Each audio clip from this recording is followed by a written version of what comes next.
അമ്മേ അമ്മേ എന്റെ അമ്മ ഇത് ഏത് ലോകത്താ? നിനക്കെന്താ സത്യ? സമാധാനമായിട്ടൊന്ന് പത്രം വായിക്കാൻ ഒരു സമ്മതിക്കില്ലേ? ആഹാ, ഇപ്പൊ ഇങ്ങനെയാണോ പത്രം വായിക്കുന്നത്? അമ്മയുടെ ബോധം പോകാനും മാത്രം ഷോക്കിംഗ് ന്യൂസ് എന്താ അതിലുള്ളത്? നീ എന്തൊക്കെയാ പറയുന്നേ? രാവിലെ തന്നെ എന്നെ ദേഷ്യം പിടിപ്പിക്കാൻ നിൽക്കാതെ പോവാൻ നോക്ക്.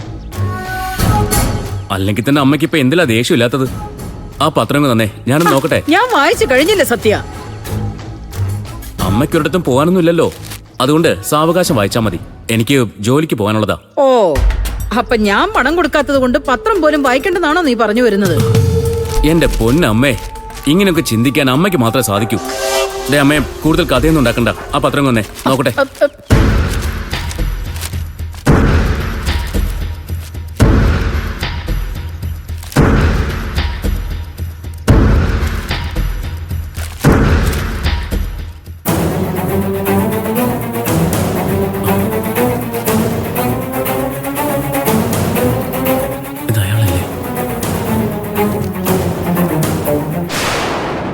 അമ്മേ, ദേ ഇത് അയാളല്ലേ അമ്മേ?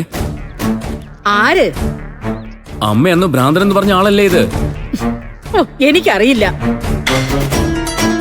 അതെന്താ അമ്മയ്ക്ക് ഇത്ര മറവി? ഇതാ നോക്ക്, ഫോട്ടോ കണ്ടില്ലേ? നിനക്ക് എന്താ സത്യ? എന്താ രണ്ടുപേരും കൂടി രാവിലെ തന്നെ ഒരു ചർച്ച? സോനെ, നീ ഇത് കണ്ടോ? നമ്മള് ഭ്രാന്തൻ എന്ന് പറഞ്ഞ് ഓടിച്ചുവിട്ടിയ ആളുടെ ഫോട്ടോ ദേ പത്രത്തില്. അയാളുടെ? ആ നോക്ക്, അയാളുടെ ബന്ധുവാണെന്ന് അവകാശപ്പെട്ട് ആരോ വന്ന് കള്ളത്തരം കാണിച്ചെന്നോ അയാളെ പോലീസ് പിടിച്ചെന്നും ഇപ്പൊ യഥാർത്ഥ അവകാശികളെ ഏൽപ്പിച്ചെന്നും ഒക്കെ ഇതിലുണ്ടല്ലോ. അപ്പൊ അയാൾ ഭ്രാന്തനായിരുന്നില്ലേ? പത്രത്തിൽ വന്ന ന്യൂസ് വെച്ച് നോക്കുമ്പോ അങ്ങനെ ആവാൻ സാധ്യതയില്ല. എനിക്ക് തോന്നുന്നത് അന്ന് അയാൾ ഇവിടെ സഹായം തേടി വന്നതാവും. പിന്നെ വഴിയെ പോകുന്നവരെല്ലാം സഹായിക്കാൻ ഇത് ധർമ്മസ്ഥാപനമൊന്നുമല്ല. മാറി നിൽക്കാൻ കൂട്ട്. അമ്മേ,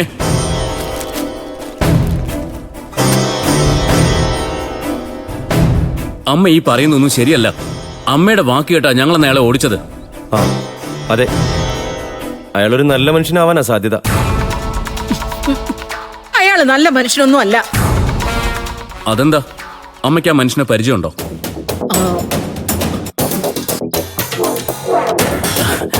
അല്ല, അത്രയ്ക്ക് ഉറപ്പിച്ച് പറഞ്ഞതുകൊണ്ട് ഞാൻ ചോദിച്ചതാ. അതെ, ഒരാളെ കാണുമ്പോ അയാൾക്ക് സ്വബോധം ഉണ്ടെന്നറിയാൻ മുൻപരിചയത്തിന്റെ ആവശ്യമൊന്നുമില്ല. എനിക്ക് ഉറപ്പാ അയാൾ ഭ്രാന്തൻ തന്നെയാ. സ്വബോധം ഇല്ലാത്തോണ്ടു കൂടിയാ ഇങ്ങനൊരു വാർത്ത പത്രത്തിൽ കൊടുത്തിരിക്കുന്നേ, അല്ലാതൊന്നുമല്ല.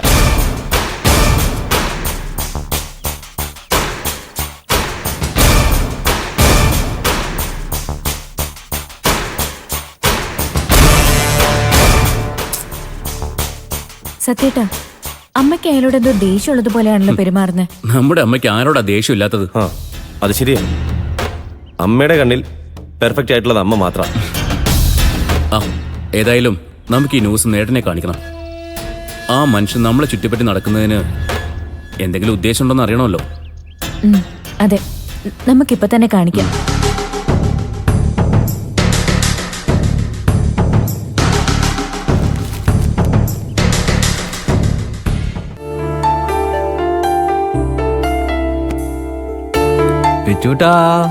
നമ്മൾ എവിടെ പോവാ?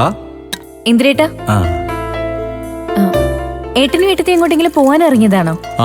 ഞങ്ങൾക്ക് അമ്പലത്തിലൊന്ന് പോണം. പിന്നെ മോന് ഭാഗം കൂടെയൊക്കെ വാങ്ങിക്കണം.